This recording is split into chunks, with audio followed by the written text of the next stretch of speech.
नमस्कार मित्रों, महाचिति YouTube channel में एक बार फिर आपका हार्दिक स्वागत है।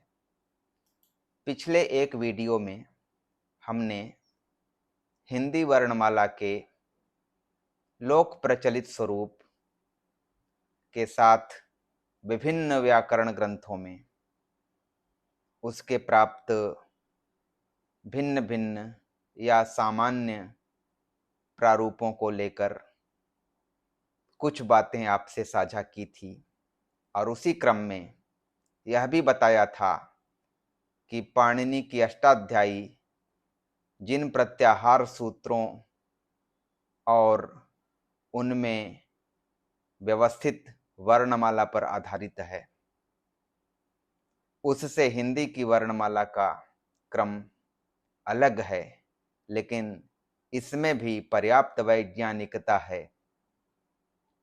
तो हिंदी को ये वर्णमाला कहाँ से प्राप्त हुई, यानी हिंदी वर्णमाला का मूल स्रोत क्या है, यह प्रश्न अनुत्तरित रह गया था। आज उसी वीडियो की निरंतरता में इस पक्ष पर एक विचार आपके समक्ष रखने का प्रयास करता हूं। भारत में भाषा चिंतन वैदिक काल से ही दिखाई देता है और उसमें शिक्षा ग्रंथ, निरुक्त ग्रंथ, छंद ग्रंथ और व्याकरण ग्रंथ, जो 6 वेदांगों में से 4 वेदांग हैं, प्रत्यक्षतः भाषा संबंधित दिखाई देते हैं। शिक्षा का विषय ध्वनि विज्ञान था और उसी कड़ी में अगला रूप प्रातिशाख्य नामक ग्रंथों के रूप में सामने आया। उन्हीं प्रातिशाख्यों में से एक है वाजसनेयी प्रातिशाख्य या वाजसनेय प्रातिशाख्य, जिसे शुक्ल यजुर्वेद से संबद्ध माना जाता है और उसे कात्यायन रचित माना जाता है। विद्वान लोगों का विचार है कि यह या तो पाणिनि कालीन है या उनके कुछ बाद की रचना है।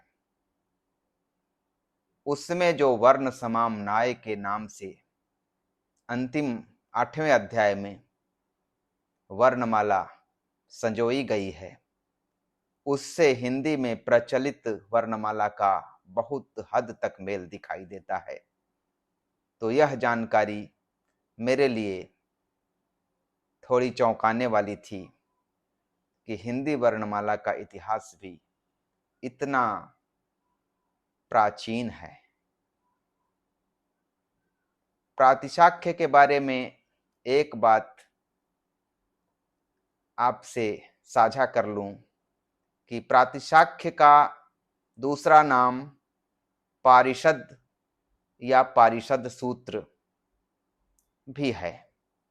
वैदिक वाङ्मय के अंतर्गत एक विशेष तरह के ध्वनि वैज्ञानिक ग्रंथ हैं प्रातिशाख्य, जिनका मुख्य विवेच्य है वेदों के पद पाठ से संहिता पाठ की रचना करना, और इसके लिए संहितागत संधि नियमों और उदात्त आदि स्वरों का विवेचन उन्हें करना पड़ता है।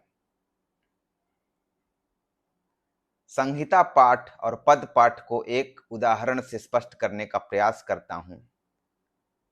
ऋग्वेद का एक मंत्र है अग्निमीले पुरोहितम, तो यह संहिता पाठ है, संहत रूप में पाठ है, लेकिन इसका पद पाठ वाला रूप अग्निम ईले इस तरह से बनेगा, यानी जो संहत रूप है उन्हें संधि के नियमों के अनुसार अलग अलग तोड़कर प्रस्तुत करना पद पाठ है। तो प्रातिशाख्य का मुख्य विवेच्य रहा है वेदों के पद पाठ से संहिता पाठ की रचना करना, और इसके लिए उन्हें संहितागत संधि नियमों और उदात्त, अनुदात्त और स्वरित इन स्वरों के विवेचन करने पड़ते थे। अर्थात प्रातिशाख्य में 6 वेदांगों में से जो एक शिक्षा नामक वेदांग है, जिसमें सामान्य ध्वनि विज्ञान, वर्णोच्चारण संबंधी निर्देश आदि रहते थे, उन्हीं का अगला विकास दिखाई देता है। दूसरे शब्दों में, शिक्षा का विषय यदि सामान्य ध्वनि विज्ञान, जनरल फोनेटिक्स है, तो प्रातिशाख्य का विषय अनुप्रयुक्त ध्वनि विज्ञान यानी अप्लाइड फोनेटिक्स। इस तरह से विवेच्य विषय की दृष्टि से प्रातिशाख्यों की रचना शिक्षा ग्रंथों की रचना के बाद होनी चाहिए, लेकिन इतिहास की विसंगति है कि प्राप्त सभी शिक्षा ग्रंथ, प्राप्त प्राचीनतम प्रातिशाख्य ऋग प्रातिशाख्य या ऋग्वेद प्रातिशाख्य, जिसे शौनक कृत माना जाता है, से बाद ही प्राप्त सभी 65 शिक्षा ग्रंथों का काल ठहरता है। प्रसिद्ध भाषा शास्त्री सिद्धेश्वर वर्मा के अनुसार आरंभिक शिक्षा ग्रंथों का काल 800 से 500 ईसा पूर्व तथा प्रातिशाख्यों का काल 500 से 150 ईसा पूर्व मानना चाहिए। लेकिन हमारा दुर्भाग्य है कि मूल रूप से शिक्षा ग्रंथ हमें नहीं मिले, और जो मिले वे प्रातिशाख्यों के बाद के मिले। सिद्धेश्वर वर्मा ने खुद 65 शिक्षा ग्रंथ अपनी आंखों से देखे थे, और वे सारे के सारे उपलब्ध प्राचीनतम प्रातिशाख्य ऋग्वेद प्रातिशाख्य के बाद के ही ठहरते हैं। जिस वेदांग शिक्षा को प्रातिशाख्य का आधार बनाया गया था, वह अप्राप्त है। किन्हीं विद्वानों के अनुसार पाणिनीय शिक्षा ही वेदांग शिक्षा है, परंतु अभी तक उसका कोई प्राचीन संस्करण नहीं मिला। जो भी संस्करण मिले वे सब बहुत बाद के हैं, और पाणिनि कृत तो कतई दिखाई नहीं देते, क्योंकि पाणिनि के अष्टाध्यायी से न वर्ण संख्या का मेल है, न वर्ण क्रम का, और बहुत सारे उसमें सूत्र अष्टाध्यायी के ज्यों के त्यों लिए भी गए हैं। ऋग प्रातिशाख्य के बाद काल क्रम की दृष्टि से तैत्तिरीय प्रातिशाख्य, जिसे कृष्ण यजुर्वेद से संबंधित माना जाता है, और वाजसनेयी प्रातिशाख्य कहे जा सकते हैं। और सबसे बाद की रचना है इस दिशा में अथर्व प्रातिशाख्य, जो पाणिनि के बहुत बाद। प्रातिशाख्य संज्ञा से विभूषित यही 4 प्रातिशाख्य ग्रंथ हमें प्राप्त हुए हैं। एक चतुराध्यायिका नामक अथर्ववेद से संबद्ध शौनक कृत कहा जाने वाला ग्रंथ मिलता है, जिसे सूर्यकांत शास्त्री प्रातिशाख्य ही मानते हैं, और इस तरह से 5 प्रातिशाख्य निर्विवाद रूप से माने जा सकते हैं। इनके अलावा भी कुछ विद्वान सामवेद से संबद्ध ऋक तंत्र, साम तंत्र, अक्षर तंत्र और पुष्प सूत्र नामक 4 कृतियों को प्रातिशाख्यों में ही गिनते हैं। सूर्यकांत शास्त्री के मत से ऋक तंत्र पाणिनि पूर्व, और बर्नेल के मत से पाणिनि पश्चात की कृति है। महाभाष्यम पतंजलि के उल्लेख के अनुसार उस समय वेद की 1131 शाखाएं मौजूद थीं। प्रातिशाख्य शब्द से कई विद्वान यह अनुमान लगाते हैं कि हर शाखा का एक प्रातिशाख्य होना चाहिए। ऋग्वेद, यजुर्वेद, सामवेद और अथर्ववेद ये 4 चरणों के रूप में हैं। इन चरणों के विभाग हैं ये शाखाएं। संस्कृत व्याकरण शास्त्र के इतिहासकार पंडित युधिष्ठिर मीमांसक के अनुसार प्रातिशाख्य की रचना शाखाओं के आधार पर नहीं हुई थी, बल्कि चरणों के आधार पर हुई थी। मतलब एक प्रातिशाख्य एक चरण की विभिन्न शाखाओं से संबद्ध होता था, ऐसा हमें मानना चाहिए। हमारा इन प्रातिशाख्यों में विवेचनीय विषय वाजसनेय या वाजसनेयी प्रातिशाख्य है, जो कात्यायन कृत माना जाता है। कुछ लोग कात्यायन को वार्तिककार कात्यायन या वर रुचि से संबद्ध करते हैं। अगर यह बात सही है तो वाजसनेय प्रातिशाख्य निश्चित रूप से पाणिनि काल के बाद की कृति ठहरती है। पाणिनि का काल पंडित युधिष्ठिर मीमांसक के अनुसार 2800 विक्रम पूर्व, भंडारकर के अनुसार ईसा पूर्व 7वीं सदी, वासुदेव शरण अग्रवाल के अनुसार ईसा पूर्व 5वीं सदी और कीथ के अनुसार ईसा पूर्व 4थी सदी है। तो जो वाजसनेय प्रातिशाख्य हिंदी वर्णमाला के स्रोत के रूप में हमारे सामने अभी दिखाई दे रहा है, वह पाणिनि के कुछ बाद की रचना प्रतीत होता है। वाजसनेय प्रातिशाख्य के अंतिम 8वें अध्याय में जो वर्ण समामनाय के रूप के नाम से वर्णमाला है, उसे आपके सामने प्रस्तुत करता हूं। समामनाय का मतलब संग्रह। तो वर्णों का यह संग्रह है और बड़ा व्यवस्थित संग्रह है। कुल वर्ण इसमें 65 माने गए हैं। पहले 23 स्वर, फिर 33 व्यंजन और फिर 9 अयोगवाह रखे गए हैं। इस तरह से अ, आ, इसके बाद प्लुत आ।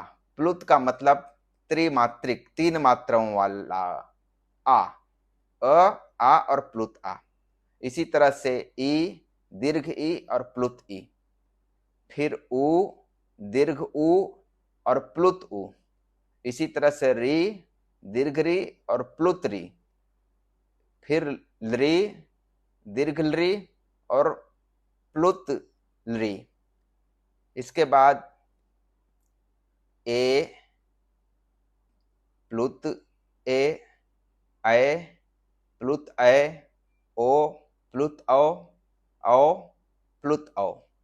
यानी ए से लेके प्लुत औ तक जो है, उसे वाजसनेय प्रातिशाख्य में संध्याक्षर कहा गया है। संध्याक्षर, संधि अक्षर।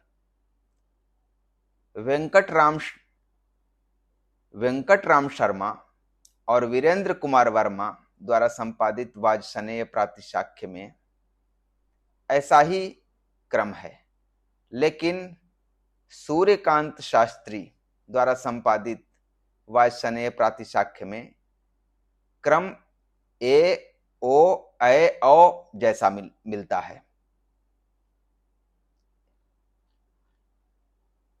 स्वर के उल्लेख के बाद कवर्ग के 5 क, ख, ग, घ, अंग, फिर चवर्ग के 5 वर्ण च, छ, ज, झ, य, फिर तवर्ग के 5 वर्ण त, थ, द, ध, टवर्ग, तवर्ग नहीं, टवर्ग के 5 ट, ठ, ड, ढ, ड़, फिर तवर्ग के 5 त, थ, द, ध, न, फिर पवर्ग के 5 प, फ, ब, भ, म।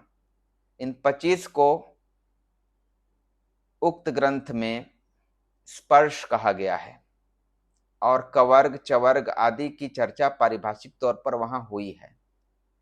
इसके बाद य, र, ल, व को रखा गया है और इन्हें अंतस्थ कहा गया है। फिर तालव्य श, मूर्धन्य श, दंत श और ह, इन 4 को ऊष्म नाम से रखा गया है। इसके बाद अयोगवाह उल्लिखित हैं। अह, जो विसर्ग है वो अह के रूप में उल्लिखित है। और फिर उपधमानीय, यानी जो प के पहले विसर्ग का उच्चारण होता है उसे उपधमानीय कहते हैं, वह उल्लिखित है। जिह्वा मूलीय, यानी क के पूर्व जो विसर्ग का स्वरूप बनता है उसकी चर्चा है। फिर अम की चर्चा है जो वस्तुतः अनुस्वार है। फिर हूं नामक नासिक के वर्ण की चर्चा है। फिर 4 यमों की चर्चा है, को, खो, गो, घो। इस तरह से पारिभाषिक नाम उन 4 यमों के हैं। यम के बारे में थोड़ा सा हम समझ लें कि यम क्या हैं। यम वस्तुतः जो 5 वर्गों के पहले, दूसरे, तीसरे और चौथे वर्ण हैं, और उनके साथ मैंने 5 वर्णों में क का यदि अंग के साथ या ख का अंग के साथ पद के मध्य में संयोग बनता है, या इसी तरह से अन्य वर्णों के पहले, दूसरे, तीसरे, चौथे वर्ण का उस वर्ग के पंचम वर्ण से, तो दोनों के बीच एक अतिरिक्त नासिक की ध्वनि जो उभर आती है वही यम है। जैसे रुक्मिणी, इस पद में रुक क और मिणी मी, तो क और मां के बीच जो एक क जैसी ध्वनि, अतिरिक्त नासिक की ध्वनि उभर आती है वही यम है इस परिभाषा के अनुसार।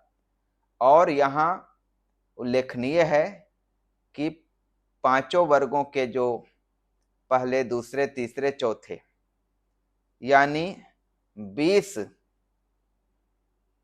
इन ध्वनियों के साथ किसी वर्ग के पंचम वर्ण का जब संयोग होता है तो उस प्रसंग में यमों की उत्पत्ति होती है, जिनका पारिभाषिक नाम कु, खू, गु, घू इसी तरह से है। ये 4 नहीं बल्कि ये तो 20 हैं, लेकिन वाजसनेय प्रातिशाख्य में पारिभाषिक तौर पर 4 यमों की चर्चा हुई है। तो वाजसनेय प्रातिशाख्य की वर्णमाला यही है। संक्षेप में पहले 23 स्वर, फिर 33 व्यंजन, फिर 9 अयोगवाह। हिंदी को जो वर्णमाला के रूप में विरासत मिली है उसका मूल स्रोत मुझे वाजसनेय प्रातिशाख्य ही दिखाई देता है, जो पाणिनि के कुछ बाद की रचना है। आपसे आग्रह है कि आप भी वाजसनेय प्रातिशाख्य नामक ध्वनि वैज्ञानिक प्राचीन ग्रंथ को देखें और हिंदी वर्णमाला को उससे मिलाएं। थोड़ा सा अंतर जरूर है कि अनुस्वार और विसर्ग सबसे अंत में यहाँ अयोगवाह श्रेणी में शामिल करके रखे गए हैं। हिंदी के जो अभ्यासी जन हैं वे जानते हैं कि अ, आ, ई, उ, री, ए, ओ, अंग, अह इस तरह से शिशुओं को वर्णमाला सिखलाते हैं और उसी रूप में जानते हैं। तो कुछ लोग अ तक स्वर मान के अम, अह को अनुस्वार और विसर्ग के रूप में थोड़ा तार्किक होकर पढ़ते भी हैं, लेकिन ध्यान देने की बात यह है कि अम, अह के रूप में अनुस्वार और विसर्ग को पढ़ना भी एक प्राचीन परंपरा से समर्थित है, और वह है वाजसनेय प्रातिशाख्य की परंपरा। हाँ, उपधमानीय, जिह्वा मूलीय या हूं, यम जैसे अयोगवाह यहाँ हिंदी में स्वीकार्य नहीं हुए हैं, और उसी तरह से स्वरों के जो प्लुत रूप थे वे भी स्वीकार्य नहीं हुए हैं। दीर्घ री और प्लुत री और री के तीनों ह्रस्व, दीर्घ और प्लुत रूप स्वीकार्य नहीं हुए हैं। बाकी वर्ण और उनका क्रम हिंदी ने लगभग यथावत लिया है। आज के वीडियो में इतना ही। अगले वीडियो में हिंदी वर्णमाला की क्रम संबंधी वैज्ञानिकता पर हम विचार करेंगे जल्द ही। तब तक के लिए नमस्कार।